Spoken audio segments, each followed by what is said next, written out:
人咧係會唔小心，但係又長年經月咁樣將自己訓練成為一個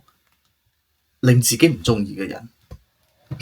個原因咧好多都係根本唔知道自己中意啲乜嘢，而為咗生存，不斷去經營自己嘅生命啊，又打下呢份工啊，打下呢份工，慢慢咧，朝九晚五又好，社畜又好，點解會用社畜呢啲去形容自己咧？其實就好明顯就知道呢個我係我自己唔中意嘅，但係又要變賣自己嘅生命、精力、時間俾魔鬼去換取嗰啲些少嘅報酬。咁啊，點解今日咁不顧而容咁樣？啱起身就講呢段説話咧，因為一個好錫嘅契仔真係當佢親生仔咁樣嘅，打電話過嚟，佢原先係做開策劃嘅，佢話佢自己中意策劃，咁啊話要做穿搭呢個行業咁樣介紹幫人哋 design 穿搭又好，介紹人哋穿搭又好，幫買又好咁樣，類似呢啲啦咁樣，咁俾我太太即係佢媽媽鬧到佢飛起啊！咁鬧個過程之中咧，咁我太太咧就列舉出你做過呢樣嘢，咁又咁樣咁。咁實質上，如果真係中意呢樣嘢嘅人，譬如我嘅哥哥，因為我屋企咧就三代都畫畫嘅，我哥哥呢一生只有畫畫呢件事。咁當然為咗輔助佢即係學習畫畫，佢會讀好多傳統文學啊、尚書啊、道德經啊、易經啊，即係四書五經、十三經，佢全部讀晒啦。佢就係要了解中國嗰種文人嗰種氣、嗰種內心嘅精神力點樣去表達喺一個二維嘅平面上邊去表達佢嘅精神力，佢好深知呢一點。咁佢又不斷學習啦，呢一世。佢只有呢一件事，咁仲有梵高啦，係嘛？刺激到即係為咗即係展現嗰種猛烈嘅明顯嘅精神力黐線到自己耳仔都切落嚟咁樣。你有冇啊？冇喎。然之後咧就開始掩飾啦，因為佢話佢中意做策劃，咁我太太就將國內策劃比較厲害嘅人嘅公司做到主管，即係可以話一個電話就係請你啦咁樣，你係 Ariana 嘅契仔啊咁樣，咁就直接請你，唔使面試噶啦，可以做到呢一步噶啦，但係佢都冇去喎，咁我喺度反思，我當時有冇咁做咧咁樣。我讀書唔好啦，中意玩啦，但係後尾我遇到宗教啦，特別係佛教啦，因為其他宗教都 OK 嘅，只不過佛教嗰個哲學理念咧，就我學起身就比較得心應手。我當時亦都考慮過呢件事嘅，即係話如果我學佛嘅話，係要面對生死嘅，因為喺學佛入邊能夠成功嘅人，佢都係喺個死亡邊緣來回橫跳去達至成功嘅，冇呢個過程得嘅。我接受到，因為我中意。就算我喺死亡嘅邊緣嗰度橫跳，甚至係死咗，我做到我中意呢樣嘢，我揾到我個追求揾到我個追求嘅結果，我都願意。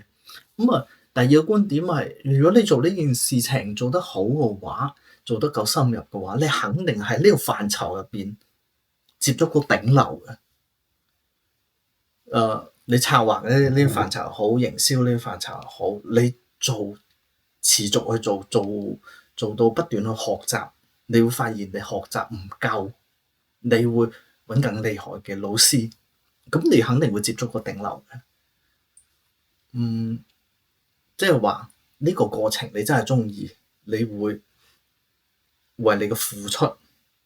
死亡我就係我呢一生我就係做呢件事其他嘅所有副作用，包括暫時嘅資金短缺啦，生活面臨嘅困難啦，我都可以接受，因為我真係中意呢樣嘢。咁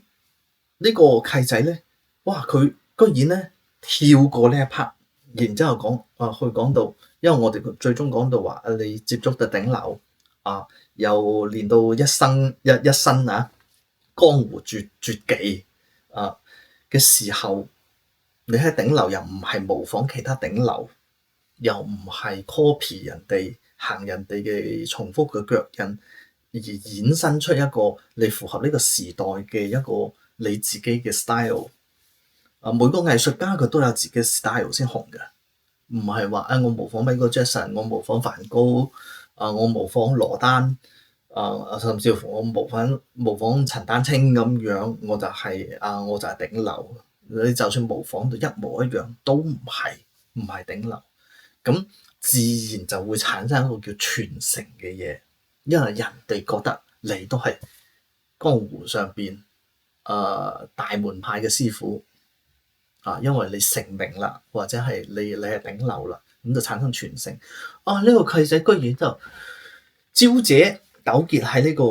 個傳承上邊。梵高佢做緊嗰陣時都冇考慮過傳承嘅問題啦，傳播嘅問題啦咁樣。我話阿維克納，你應該截斷佢。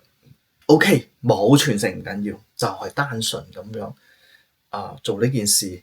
而且你係持續嘅，全身心嘅投入嘅，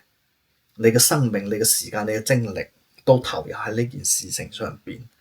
1萬小時又好，15000小時又好，你已經會行喺頂流上邊噶啦。咁機會又俾咗你嘅喎，咁點解會人會淨係截取自己中意嗰部分嘅話咧？就係有個真實嘅我，其實已經知醜噶啦，已經知道做得唔夠噶啦。但呢個時候咧，假嘅我跳出嚟就會鬧燒塵路，去掩飾呢件事情。我有做過我做得唔成功各種掩飾，各種藉口會出嚟。點解唔好俾個假嘅我出現？就係真嘅我就承認咗佢。哎呀，原來我真係我係咪其實唔係中意策劃嘅咧？咁樣如果我中意策劃嘅，我點解又冇全身心去投入策劃呢件事情？去尋訪名師，即係呢個策劃好叻，嗰個策劃好叻，佢個個案係乜嘢？分析佢嘅思維邏輯咁樣。佢捉嘅策劃當中捉嘅重點係乜嘢？甚至乎親身去拜見佢，最好去進入佢嘅團隊度做個抹台嘅、掃地嘅，你都跟到佢。咁然之後你跟到佢做幾個，再跳出嚟自己做又好又或者係去另外個老師嗰度另外一個策劃老師嗰度再學一套融會貫通降龍十八掌加打狗棍法合成自己嘅一套嘢。咁你咪就係頂流咯？點解冇做咧？呢個時候真嘅我都出嚟啦，已經承認知醜啦，做錯咗，承認咗佢咪 OK 咯？係咪？咪檢討咯。首先係咪中意？第二，中意嘅話點解唔投入？咪解決問題咯。人都活喺咧，即係自我催眠令到自己喺一個虛假嘅舒適區入邊咁慢慢就練成咗一個